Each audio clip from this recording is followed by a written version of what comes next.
There's a scene toward the end of Breaking Bad that lodges itself permanently in your memory. Mike Ehrmantraut, wounded and fading, sits quietly beside a river while Walter White hovers over him, fumbling through an apology. Mike's response is brief and exhausted. Let me die in peace. Just a worn-out old man asking for quiet in his final moments, and that captures Mike completely.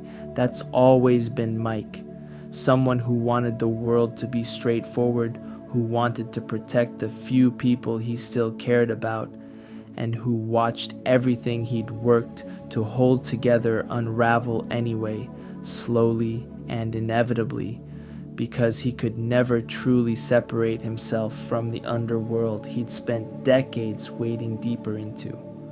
Breaking Bad is populated with characters who destroy themselves in spectacular ways.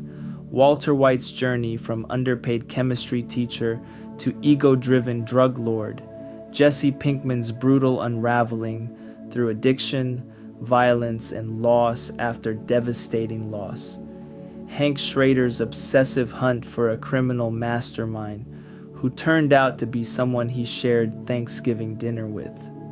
But Mike's tragedy operates on a completely different frequency from all of them because Mike didn't transform into something dark over the course of the show.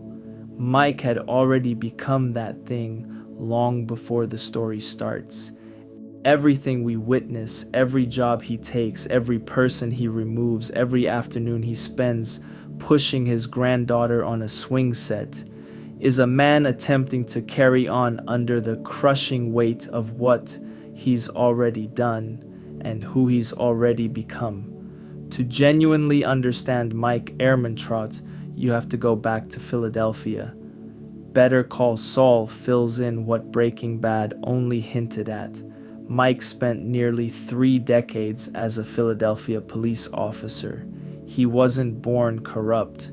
Early on, he was a decent cop, navigating a department riddled with dishonesty, slowly learning to rationalize the small compromises that a broken institution demands from the people inside it. His son Matt followed him onto the force, carrying something his father had long since misplaced, actual belief in what the badge was supposed to represent. Matt still thought the job meant something. He thought integrity was non-negotiable. When Matt discovered that 2 fellow officers, Hoffman and Fensky, were collecting money from the criminal organizations they were supposed to be dismantling, his instinct was to go to internal affairs. He wanted accountability, he wanted to do what was right, and this is the exact moment where Mike's real story begins, the hinge point that everything else swings from.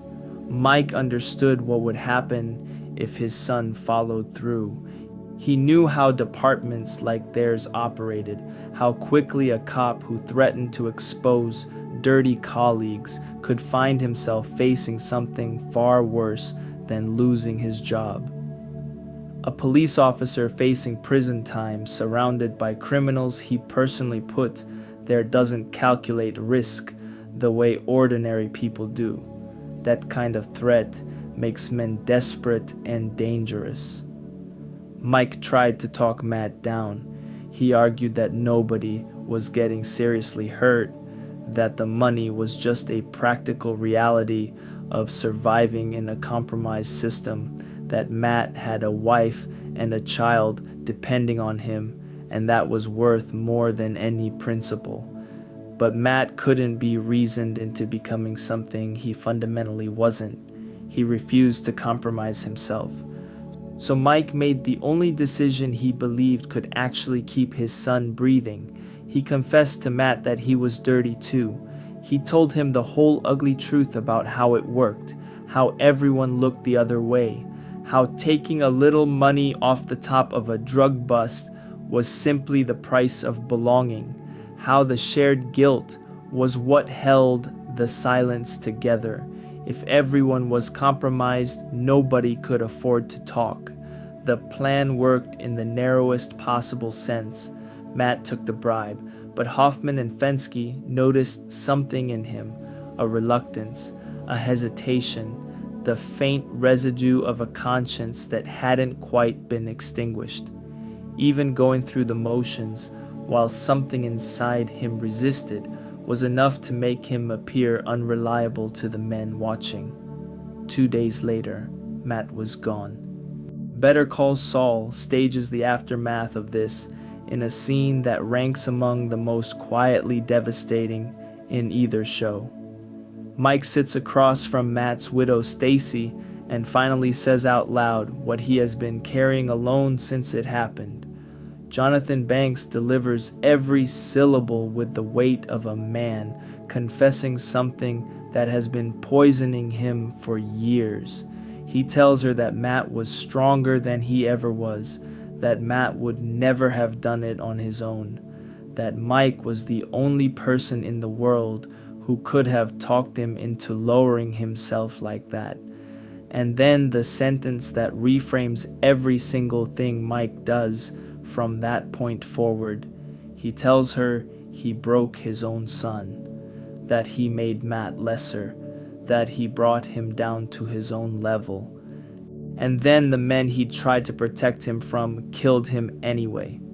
After that confession, Stacy asks the quiet, obvious question about what happened to the officers responsible. Mike doesn't elaborate.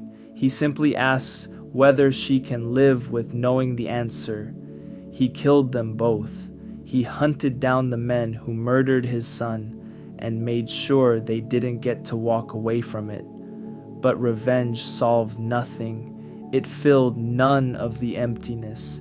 It answered nothing that actually needed answering. All it accomplished was pushing Mike out of Philadelphia and into Albuquerque, where he would eventually fall into a criminal operation larger and more consuming than anything he'd navigated before. When Breaking Bad first introduces Mike, he's already deep in the machinery. He shows up to handle the messy aftermath of Jane Margolis's death at Jesse Pinkman's apartment, quiet and methodical, making problems disappear before they can become bigger problems. This is what Mike has become. The person you call when everything has already gone sideways and you need someone coldly competent enough to minimize the damage.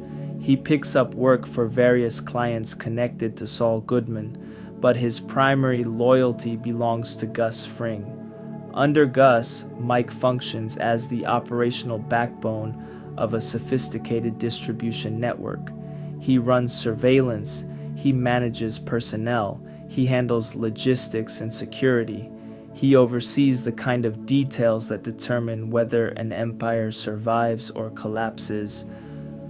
What distinguishes Mike from virtually everyone else operating in that world is the set of rules he carries with him.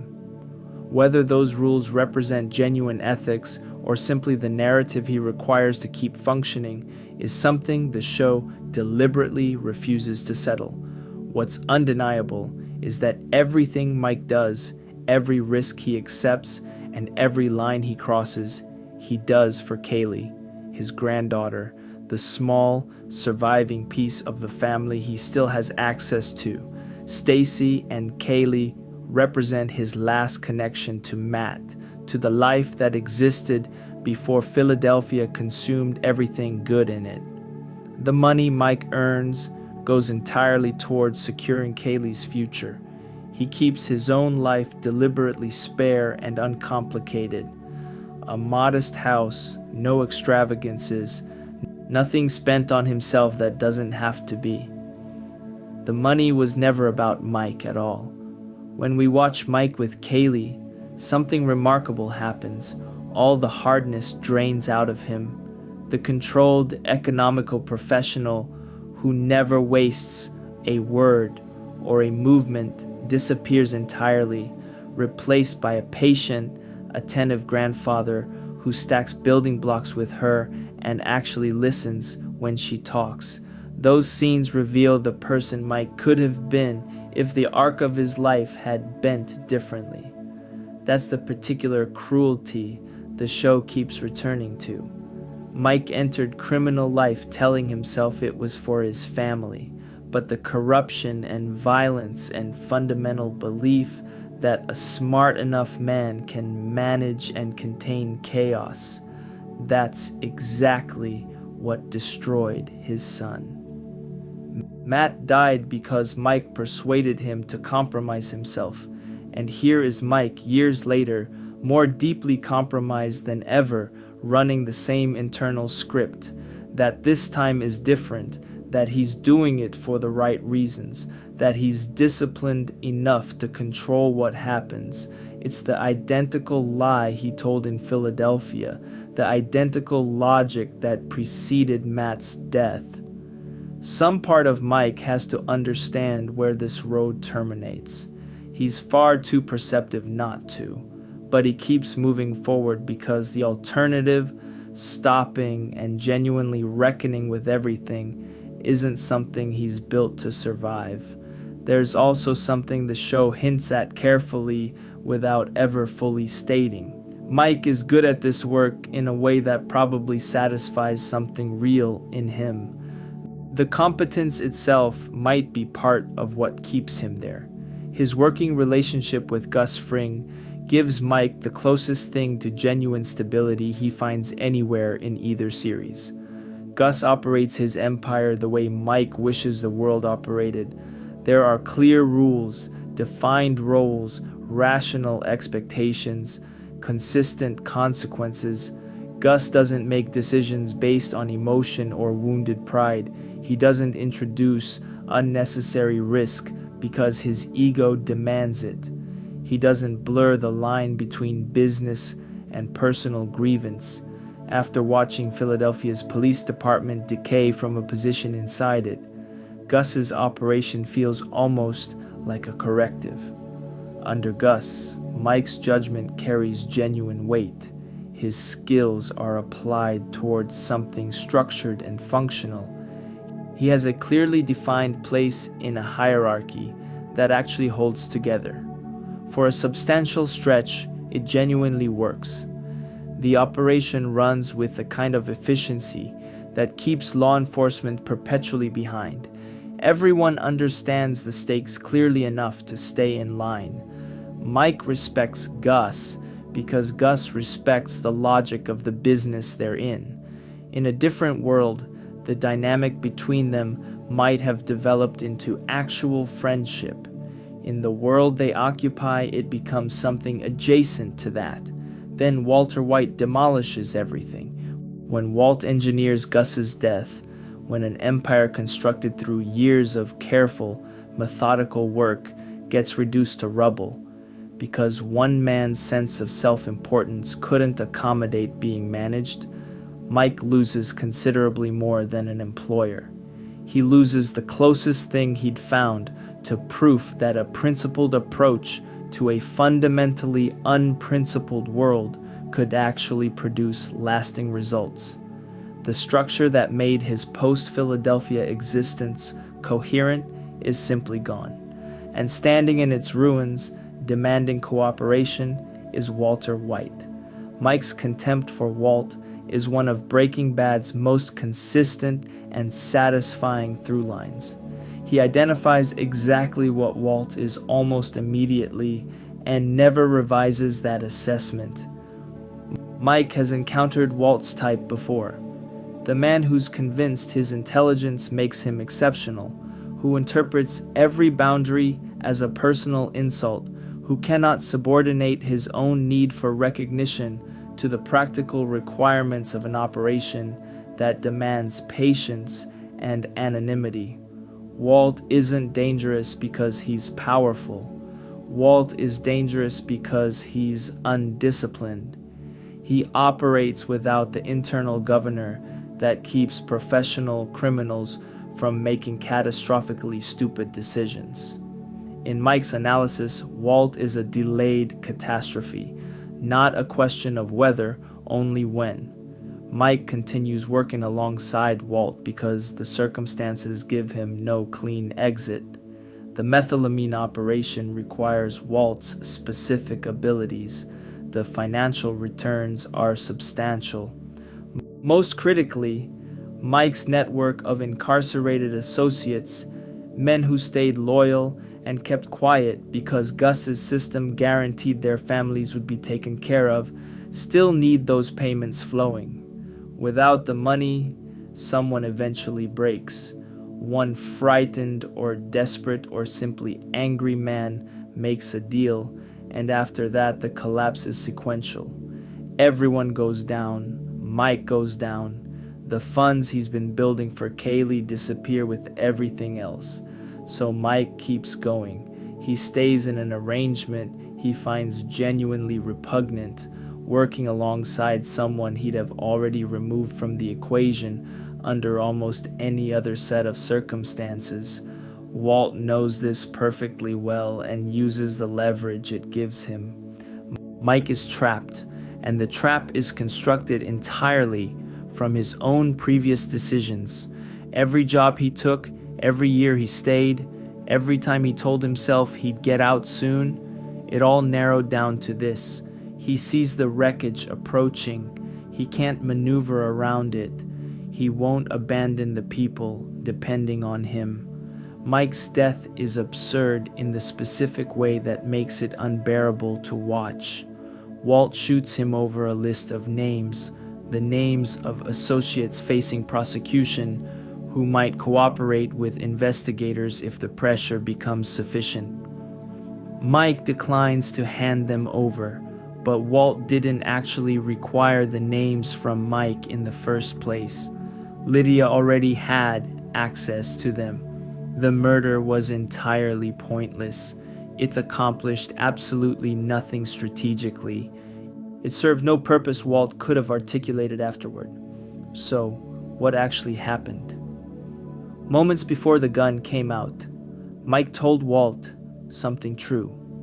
He told him that what they'd had under Gus was working, that the lab was functioning, the money was real, the whole operation ran with a precision they'd never recover, that if Walt had simply done his job and kept his ego out of it, everything could have continued indefinitely.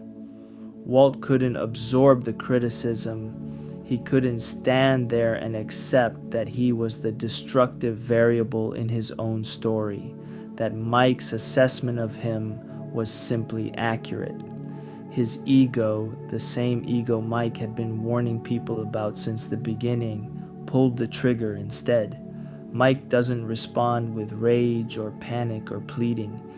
He stumbles to the riverbank and sits down because he's exhausted, because he's been exhausted for a long time, because some part of him probably always knew a moment something like this was coming. The story doesn't end with his death, though. The money Mike accumulated for Kaylee, the sum total of every crime and compromise and moral cost he'd accepted on her behalf, gets seized entirely by the DEA. Every dollar gone. Kaylee ends up with exactly what she would have had if Mike had never done any of it. Nothing changed by any of it. His entire second life, measured by its stated purpose, amounted to nothing at all. What positions Mike as the most genuinely tragic figure in Breaking Bad isn't simply how he dies, it's the full shape of what his life actually was. He failed his son, talked Matt into compromising himself, convinced him to accept corruption, and Matt was murdered by that same corruption anyway. He failed to build anything that lasted, left one broken institution only to embed himself in something worse, because criminal work was the only arena where his particular skills had real value. He failed to preserve what he helped construct, watched Gus's carefully built organization get obliterated by precisely the kind of irrational ego he'd spent his career trying to insulate operations against. He failed to leave when departure was still possible.